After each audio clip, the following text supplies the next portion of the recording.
اعوذ باللہ من الشیطان الرجیم سبحانک اللہم و بحمدک نحمدہ و نصلی علی رسولہ الکریم اما بعد فاعوذ باللہ من الشیطان الرجیم بسم اللہ الرحمن الرحیم رب اشرح لی صدری ویسر لی امری واحلل عقدۃ من لسانی یفقہوا قولی۔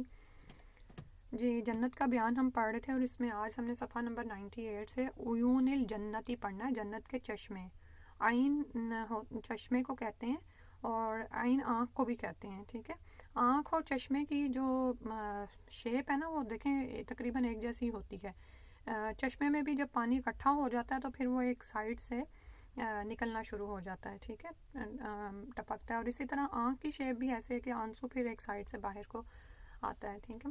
تو جنت کے چشموں کا بیان آج ہم نے پڑھنا ہے۔ مسئلہ نمبر 165 ہے۔ جنت کے ایک چشمے کا نام سلسبیل ہے، جس سے سونٹھ یعنی زنجبیل کی آمیزش والی شراب برآمد ہوگی۔ یہ سونٹھ جو ہے یہ ادرک ٹائپ کی کوئی چیز ہے، یا ویسے بھی آپ کے گھروں میں آتی ہے ڈرائی آئٹم کے طور پر، آپ مختلف اس میں یوز کرتے ہیں اور یعنی اس سے واقف ہیں، لیکن ظاہر ہے جنت کی نعمتیں اور دنیا کی جو بھی ہیں ان کا کوئی میچ نہیں ہے، ٹھیک ہے، لیکن ویسے آپ کے بتانے کے لیے تو اس کا بیان جہاں پر آیا سورہ دہر کی آیت نمبر 15 سے 18 تک لے کے آئے، پڑھتے ہیں۔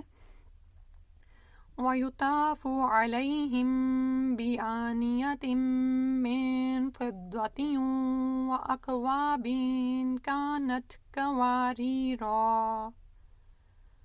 قَوَارِيرَ مِن فِضَّةٍ قَدَّرُوهَا تَقْدِيرًا وَيُسْقَوْنَ فِيهَا كَأْسًا كَانَ مِزَاجُهَا زَنجَبِيلًا عَيْنًا فِيهَا تُسَمَّى سَلْسَبِيلًا۔ اہل جنت کے آگے چاندی کے برتن اور شیشے کے پیالے گردش کرائے جا رہے ہوں گے، شیشے بھی چاندی کی طرح چمکدار ہوں گے۔ ان پیالوں کو خدام یعنی وہاں پہ جو خادم ہیں ٹھیک اندازے کے مطابق بھریں گے۔ اہل جنت کو وہاں ایسی شراب کے جام پلائے جائیں گے جس میں سونٹھ کی آمیزش ہوگی۔ یہ شراب جنت کے ایک چشمہ سے برآمد ہوگی جس کا نام سلسبیل ہے، ٹھیک ہے۔ تو مختلف نام ہمیں یاد کر لیں اور یہ خود کو موٹیویٹ کرنے کے لیے بھی ہیں۔ اور جیسے بھی میں بتا رہی تھی کہ دنیا میں سونٹھ کے یا یہ جو ادرک یہ زنجبیل ہے اس کے بہت سارے فوائد ہمیں سامنے نظر آتے ہیں، تو وہاں پر اس کی آمیزش والی شراب ہوگی، ٹھیک ہے۔ اور جیسے دنیا میں آپ کوئی ڈرنک پیتے ہیں نا تو اس میں آپ کچھ چیز ڈال لیں، جیسے روح افزا ڈالتے ہیں گرمیوں میں، یا سردیوں میں آپ کافی یا کوئی بھی ایسی چیز جو ڈالتے ہیں اس سے دودھ کا ایک ذائقہ بڑھ جاتا ہے، ٹھیک ہے۔ تو پھر اسی طرح سے وہاں شراب، اور شراب آپ جانتے ہیں جیسے پیچھے ہم پڑھ چکے کہ شراب کی نہریں ہوں گی، لیکن وہ شراب صاف شفاف ہوگی اور دماغ کو یعنی جیسے یہاں پر چڑھتی ہے نا شراب، ویسی اس میں کوئی بھی نشے کی آمیزش نہیں ہوگی، ٹھیک ہے۔ اور اس شراب کے مزے کو دوبالا کرنے کے لیے اس میں سونٹھ یعنی زنجبیل کی آمیزش ڈالی جائے گی، سبحان اللہ۔ اللہ سبحانہ وتعالیٰ عطا فرمائیں۔ اس کے بعد ہے مسئلہ نمبر 166۔ جنت کے ایک چشمے کا نام کافور ہے جس کی شراب سے اہل جنت لطف اندوز ہوں گے۔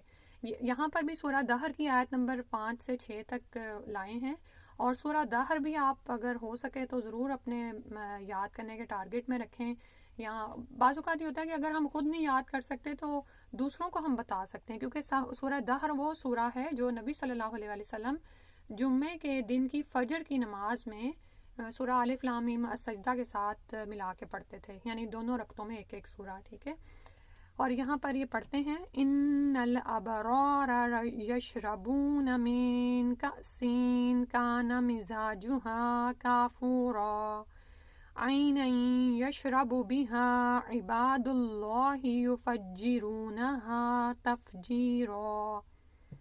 نیک لوگ جنت میں شراب کے ایسے ساغر پئیں گے جن میں آب کافور کی آمیزش ہوگی۔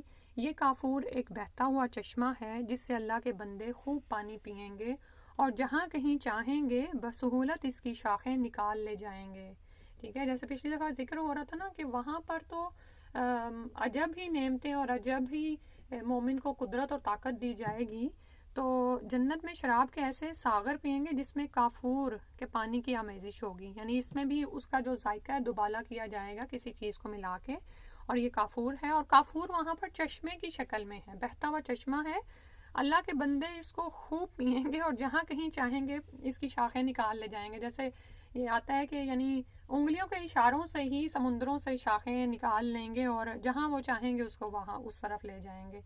یعنی اس کے لیے خاص ان کو کوئی تردد کی ضرورت نہیں ہوگی. مسئلہ 167 ہے. جنت کے ایک چشمہ کا نام تسنیم ہے جس کا خالص پانی صرف اللہ کے مقرب لوگوں کو پینے کے لیے دیا جائے گا. ٹھیک ہے. اب یہاں وہاں پر بھی نا گریڈنگ ہوگی، درجات ہوں گے. تو جو اللہ کے مقرب ہے نا ان کو یہ دیا جائے گا. اور اس میں پھر اگلا بھی پڑھتے ہیں. مسئلہ 168 ہے. ابرار لوگوں کو جو درجہ میں مقرب لوگوں سے کم ہوں گے عمدہ شراب میں تسنیم کا پانی ملا کر پینے کو دیا جائے گا. اور اس میں ان دونوں کے لیے وہ پھر سورہ مطففین کی آیت نمبر 22-28 لائے ہیں. ان الابرار لفی نعیم علی الارائک ینظرون تعرف فی وجوہہم نضرۃ النعیم یسقون من رحیق مختوم ختامہ مسک وفی ذلک فلیتنافس المتنافسون ومزاجہ من تسنیم عینا یشرب بہا المقربون. بے شک نیک لوگ بڑے مزے میں ہوں گے اور اونچی مسندوں پر بیٹھے نظارے کر رہے ہوں گے. تم ان کے چہروں پر سے نعمتوں کی رونق اور تر و تازگی محسوس کرو گے. ان کو نفیس ترین سربند شراب پلائی جائے گی جس پر مشک کی مہر لگی ہوگی. ٹھیک ہے. یعنی سربند شراب کیوں ایسا کیا جاتا ہے کہ ان کو اوپر سے بند کر دیا جاتا ہے. اور آپ دنیا میں بھی آپ دیکھتے ہیں اب تو یعنی اگر نعوذ باللہ حرام ہے ہمارے لیے یہاں اس کی خرید و فروخت بھی، لیکن ظاہر ہے کبھی تو نظر پڑتی ہے میڈیا پہ یا ویسے، تو وہ اوپر سے بند ہوتی ہے تاکہ اس کا ذائقہ اور اس کی جو خالص اس کا ہے وہ برقرار رہے. ٹھیک ہے. تو اس کے منہ پر جو وہ مہر لگی ہوگی نا، مشک کی ہوگی، یعنی وہ بھی خوشبو والی ہوگی. اچھا، دنیا میں بعض اوقات یہ ہوتا ہے کہ کوئی پھل بہت میٹھا ہوتا ہے لیکن اس کے اوپر جو وہ لگا ہوتا ہے نا، جیسے آم ہی کو دیکھ لیں، بعض اوقات بچپن میں ہوتا تھا نا، اس کو اوپر سے وہ ہم اتارنے لگتے تھے تو منہ پہلے ہی کڑوا ہو جاتا تھا. لیکن یہاں پر یہ اس کی خاصیت ہے کہ نفیس سربند شراب ہے اور اس کا وہ جو بند کرنے کے لیے ہے مہر وہ بھی مسک کی ہے. جو لوگ دوسروں پر بازی لے جانا چاہتے ہیں ان کے لیے ہے. ٹھیک ہے. یعنی دنیا میں کیا ہوتا ہے کہ ہم دنیا میں آگے بڑھنے کے لیے ایک دوسرے پر بازی لے جانا چاہتے ہیں. یہ اللہ تعالیٰ نے ہمارے اندر رکھا ہے. یعنی ہمارے اندر یہ حص ہے کہ ہم دوسروں سے آگے بڑھنا چاہتے ہیں. اللہ تعالیٰ نے فرمایا وفی ذالک فلیتنافس المتنافسون. جو لوگ دوسروں پر بازی لے جانا چاہتے ہیں وہ اس شراب کو حاصل کرنے میں بازی لے جانے کی کوشش کریں. ٹھیک ہے. یعنی ابھی جیسے میں نے بتایا نا کہ وہاں پہ بھی درجات ہوں گے. مقرب لوگوں کو جو دیا جائے گا وہ ابھی ہم نے پڑھا کہ وہ جنت کے ایک چشمے کا نام تسنیم ہے جس کا خالص پانی صرف اللہ تعالیٰ مقربین کو دیں گے. ٹھیک ہے. تو جو گھر میں بھی کیا ہوتا ہے کہ جب مہمان آتے ہیں نا تو جو VVIP ہوتے ہیں ان مہمانوں میں سے، تو ان کو گھر کا بڑا ہی سرو کرتا ہے. ٹھیک ہے. یعنی اس کی عزت بڑھانے کے لیے. تو وہاں پر بھی اللہ سبحانہ و تعالیٰ خود ان کو کر رہے ہیں. تو اور اسی طرح مقربین جو ابرار لوگ ہیں جو ان سے کم ہیں ان کے لیے پھر الگ فرمایا ہے. تو اب یہاں پر جو ہمارے سیکھنے کی بات ہے وہ یہ ہے کہ جیسے دنیا میں تم بلند درجات پانے کے لیے ایک دوسرے کے ساتھ دوڑ لگاتے ہو نا، اس میں دوڑ لگاؤ کہ اس نفیس اور عمدہ شراب میں تسنیم کے پانی کی آمیزش ہوگی. تسنیم ایک چشمہ ہے جس کا خالص پانی مقرب لوگ پئیں گے. سبحان اللہ. تو ابرار کو جون سا ہے ابرار اور یہاں پر جون سا دونوں کا فرق آ گیا نا. ٹھیک ہے. اوپر والے ابرار ہیں، ان کو جو ہے وہ پلائی جا رہی ہے رحیق مختوم، اور نیچے والے جو ہیں وہ اس کی ختام مسک ہے. اور نیچے جو ہے مقرب بندوں کے لیے پھر تسنیم کے بھی ذکر آیا ہے. ٹھیک ہے. عین یشرب بہا المقربون. اور اس کے بعد فرمایا مسئلہ 169 ہے. بعض چشموں سے سفید چمکدار اور لذیذ شراب برآمد ہوگی. اس کے لیے سورہ صافات کی آیت نمبر 41-47 ہے. اولئک لہم رزق معلوم فواکہ وہم مکرمون فی جنات النعیم علی سرر متقابلین یطاف علیہم بکأس من معین بیضاء لذۃ للشاربین لا فیہا غول ولا ہم عنہا ینزفون۔ اہل جنت کے لیے جانا پہچانا رزق ہے، ہر طرح کی لذیذ چیزیں اور نعمت بھری جنتیں جن میں وہ عزت کے ساتھ رکھے جائیں گے، تختوں پر آمنے سامنے بیٹھیں گے، شراب کے چشموں سے ساغر بھر کر ان کے درمیان پھیرائے جائیں گے، سفید چمکتی ہوئی شراب جو پینے والوں کے لیے لذیذ ہوگی، نہ اس سے سر چکرائے گا نہ عقل میں فطور آئے گا۔ پھر مسئلہ 170 ہے، بعض چشمے فواروں کی طرح ابل رہے ہوں گے۔ سورہ رحمان کی آیات ہیں، فیہما عینان نضاختان فبأی آلاء ربکما تکذبان۔ اور اس میں کیا ہے کہ ان دو باغوں میں دو چشمے ایسے ہوں گے جن میں پانی جوش سے ابل رہا ہوگا، پس ہے جنوں انس تم اپنے رب کی کس کس نعمت کو جھٹلاؤ گے۔ اور اس کا جو یعنی مشاہدہ ہے ہم دنیا میں بھی کرتے ہیں، مختلف طرح کے ایسے چشمے بھی ہوتے ہیں جن میں پانی جوش سے ابل رہا ہوتا ہے۔ پھر اس کے بعد ہے مسئلہ 171، اہل جنت کے قلب و نظر کی تسکین کے لیے ہر دم رواں دواں پانی کے خوبصورت چشمے اور آبشاریں بھی جنت میں ہوں گی۔ سبحان اللہ۔ آپ یہ دیکھیں کہ بعض اوقات بہت مال لگا کر لوگ ایسی جگہوں پر جاتے ہیں جہاں پر وہ ٹاپ کہیں گھروں سے یا ہوٹل سے نیچے پانی کا نظارہ کر سکیں، چشمے اور آبشاریں۔ یہ ہمیشہ سے یعنی ایسی چیزیں نا کہ انسان کی کمزوری رہی ہیں، اور بعض اوقات آبشاریں دیکھ کے انسان اتنا مسحور ہو جاتا ہے، ان کو دیکھتا ہی رہتا ہے۔ تو یہ وہاں پر عام نعمتوں میں شامل ہے کہ اہل جنت کے قلب و نظر کی تسکین کے لیے وہاں یہ ہوگا۔ سورہ غاشیہ کی آیت نمبر 12 ہے، فیہا عین جاریہ، جنت میں رواں دواں بہتے ہوئے چشمے ہوں گے۔ اور ابھی جیسے میں بتا رہی تھی نا کہ نبی صلی اللہ علیہ وسلم کون سی صورتوں کا انتخاب کرتے تھے، تو اس میں ایک سورہ غاشیہ بھی ہے، جمعے کے دن کی یعنی نماز جمعہ میں سورۃ الاعلیٰ اور سورہ غاشیہ کی تلاوت فرماتے۔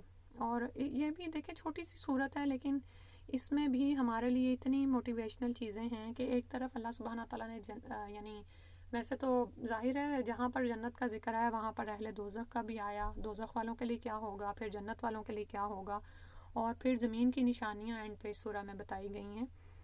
پھر آگے سورہ واقعہ کی آیت نمبر 30 سے 31 لے کر آئے ہیں، وَظِلٍّ مَّمْدُودٍ وَمَاءٍ مَّسْكُوبٍ، جنت میں دور تک پھیلی ہوئی چھاؤں اور گرتا ہوا پانی بھی ہوگا۔ سبحان اللہ۔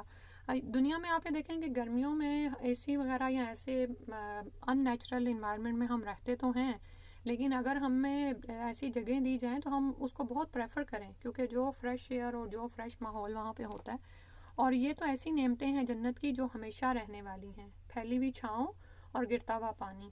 مسئلہ 172 ہے، مذکورہ چشموں کے علاوہ اہل جنت کی خاطر مدارات کے لیے جا بجا مختلف چشمے ہوں گے۔ اور اس میں سورہ دخان کی آیت نمبر 51 سے 52 تک ہے، ان المتقین فی مقام امین فی جنات وعیون، بے شک متقی لوگ امن کی جگہ میں ہوں گے باغوں اور چشموں کے درمیان۔ پھر اس کے بعد سورہ مرسلات کی آیت نمبر 41-42 ہے، ان المتقین فی ظلال وعیون وفواکہ مما یشتہون، بے شک متقی لوگ سایوں اور چشموں میں ہوں گے اور من پسند میوے ان کے لیے حاضر ہوں گے۔ اللہ سبحانہ تعالیٰ سے دعا ہے کہ ہمیں ان نعمتوں کا شوق لگا دیں اور ان کو پانے کے لیے ہم وہ اعمال کر گزریں جو اللہ سبحانہ تعالیٰ کو ہم سے مطلوب ہیں، اور ہم یعنی اللہ تعالیٰ ہمیں توفیق دے دیں کہ ان کا بیان ہم آگے بھی کریں۔ بعض اوقات نا ہم جنت دوزخ کا بس بچوں کو بتاتے ہیں اور انڈرسٹوڈ سمجھتے ہیں کہ ہر طرح کی نعمتیں ہوں گی وہاں پہ اور جہنم میں ہر طرح کے عذاب ہیں، لیکن اس کو ہم الیبوریٹ نہیں کرتے۔ حالانکہ آپ یہ دیکھیں کہ چیزوں کو بیان کرنے سے، اور جیسے اللہ سبحانہ تعالیٰ نے وحی کو بیان ہی کیا نبی صلی اللہ علیہ وسلم پہ نا، یہ کتاب مبین ہے جو کہ نبی صلی اللہ علیہ وسلم کو دی گئی، اور تو اسی طرح اس سے کیا ہوتا ہے کہ ایمان میں استقامت آتی ہے، عمل پر استقامت آتی ہے، انسان عمل پر ابھرتا ہے۔ کبھی کبھار کو جیسے آپ بچوں کے ساتھ بیٹھے ہوئے ہیں، ان کو آپ اس طرح یاد کرا سکتے ہیں کہ بھئی یہ جو نعمتیں ہم کھا رہے ہیں الحمدللہ، لیکن وہ جو وہاں کی نعمتیں نا وہ ہمیشہ رہنے والی ہیں، اور چھوٹی چھوٹی باتوں سے مائیں بچوں کی تربیت کر سکتی ہیں۔ یا اگر آپ زیادہ بڑی عمر میں اور آپ کے گرینڈ چلڈرن بھی ہیں تو یہ وقت ہے کہ آپ ان کی تربیت کی ذمہ داری لیں، کیونکہ بعض اوقات یہ ہوتا ہے کہ مائیں خود بڑی مصروف ہوتی ہیں، تو جو ساتھ میں جو بڑے لوگ ہیں وہ اس طرح سے کر سکتے ہیں کہ چھوٹی چھوٹی کہانیوں کی صورت میں یا چھوٹی چھوٹی باتوں کی صورت میں ان کو قرآن و حدیث سے جنت دوزخ کی باتیں بتائی جائیں۔ اور پھر صحابہ کا عمل بھی بتایا جا سکتا ہے کہ ان جنتوں کی خوشخبری پا کر صحابہ کیا کرتے تھے، سبحان اللہ۔ اور تھوڑا سا ہم نے جیسے پچھلی دفعہ بھی ہم نے کہا تھا کہ جہنم کا بیان، یعنی ہمارے دل اتنے ہیں کہ میرا نہیں خیال کہ ہم جہنم کا بیان اکیلے سے سن سکتے ہیں، ٹھیک ہے؟ تو ابھی ہم نے جنت کی باتیں پڑھی، تھوڑا سا اس کا بھی بیان پڑھ لیتے ہیں جو پچھلی دفعہ ہم نے شروع کیا تھا۔ تو آج دراصل یہاں پر بھی انہوں نے قرآنی آیات اور احادیث تو نہیں لائے، لیکن ابھی صرف ایک اس کا ابتدائیہ ہے وہ پڑھتے ہیں۔ بسم اللہ الرحمن الرحیم، صفحہ نمبر 9 ہے، آپ سے شیئر کیا ہوا ہے۔ الحمدللہ رب العالمین والصلاة والسلام علی رسولہ الکریم والعاقبۃ للمتقین، اما بعد۔ جہنم بہت ہی بری قیامگاہ، بہت ہی برا مسکن اور بہت ہی برا ٹھکانہ ہے، جسے اللہ تعالیٰ نے کافروں، مشرکوں، فاسقوں، فاجروں کے لیے تیار کر رکھا ہے۔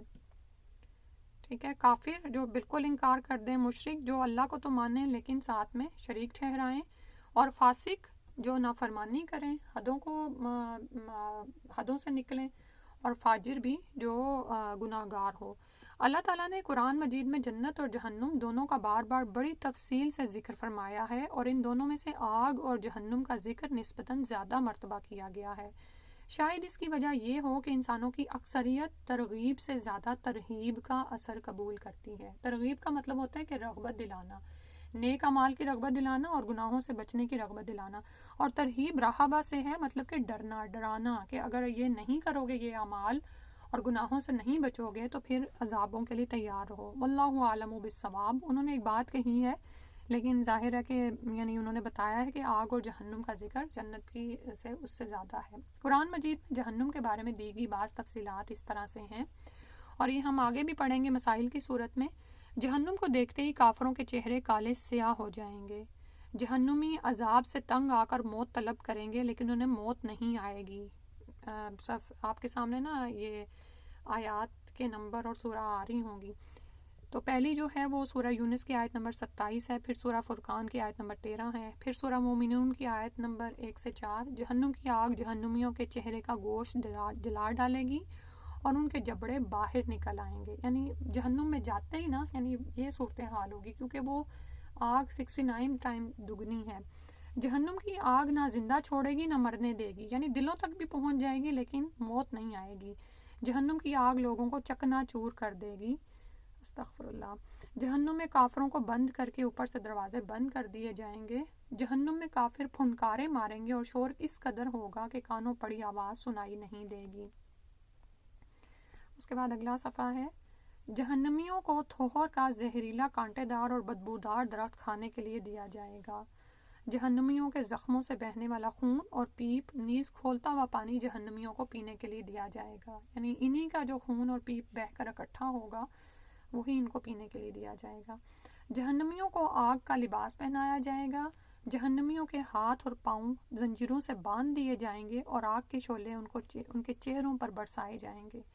جہنمیوں کے لیے آگ کا اوڑھنا اور آگ کا بچھونا ہوگا۔ جہنمیوں کے لیے آگ کی چھتریاں اور آگ کے فرش ہوں گے۔ جہنمیوں کے لیے آگ کی کناتیں ہوں گی، یعنی ہر طرف آگ ہی چھائی ہوئی ہوگی۔ جہنمیوں کی گردنوں میں آگ کے بھاری توق ڈالے جائیں گے۔ توق ہوتے ہیں وہ جو جیسے زنجیریں ہوتی ہیں نا پاؤں میں اور ہاتھوں میں باندھی جاتی ہیں قید کرنے کے لیے، تو یہ ان کی گردنوں میں ڈالنے کے لیے توق ہوں گے۔ جہنمیوں کے پاؤں میں بھاری بیڑیاں ڈالی جائیں گی۔ جہنمیوں کو سخت زہریلی گرم ہوا اور سخت زہریلے گرم دھوئیں کا عذاب بھی دیا جائے گا۔ جہنم میں جہنمیوں کو منہ کے بل گھسیٹا جائے گا۔ اب اس میں مجھے نا آپ یہ دیکھیں کہ اللہ کے عذاب سے بڑھ کر تو کسی کا عذاب نہیں ہے، اور اللہ کی پکڑ سے بڑھ کر کسی کی پکڑ نہیں ہے۔ آج بھی اگر آپ کبھی سرچ کریں نا تو یعنی یہ جو ان لوگوں نے مسلمانوں کے لیے جیسی جیسی جیلیں بنائی ہوئی ہیں اور ان میں جیسے جیسے عذاب رکھے ہوئے ہیں، اللہ سبحانہ تعالیٰ محفوظ فرمائے. تو سبحان اللہ، پھر جب یہ اللہ کے ہاں ان کی پکڑ ہوگی تو سوچیں کہ پھر کیا حال ہوگا ان کا، کہ جنہوں نے دنیا میں اللہ کے ماننے والوں کو چین نہ لینے دیا. جہنمیوں کو آگ کے پہاڑ سعود پر چڑھنے کا عذاب دیا جائے گا. جہنمیوں کو لوہے کے گرزوں اور ہتھوڑوں سے مارا جائے گا. اچھا، نمبر 18 پتہ نہیں میں نے پڑھا ہے کہ نہیں. جہنمیوں کو منہ کے بل گھسیٹا جائے گا، یعنی یہ بے عزتی کا بھی ایک انداز ہے نا. یاد رہے کہ مذکورہ آیات کے حوالہ سے قرآنی آیات کا ترجمہ نہیں بلکہ مفہوم دیا گیا ہے. تو اس کے قرآنی آیات کے بعد اب حدیث مبارکہ میں دی گئی بعض تفصیلات انشاءاللہ ہم اگلی دفعہ پڑھیں گے. ابھی اتنا ہی کرتے ہیں، ٹھیک ہے. اللہ سبحانہ تعالیٰ ہم پر رحم فرما دے. اور باقی یہ کہ میں نے آپ کو جیسے بتایا نا کہ اصل میں جو اس کے ٹاپکس ہیں وہ آگے شروع ہوں گے، تو وہاں پر پھر آیات اور اسی طرح سے جیسے جنت کا بیان میں آ رہی ہے ویسے ہی آئیں گی. سبحانک اللہم و بحمدک اشہد ان لا الہ الا انت استغفرک و اتوب الیک. السلام علیکم ورحمۃ اللہ.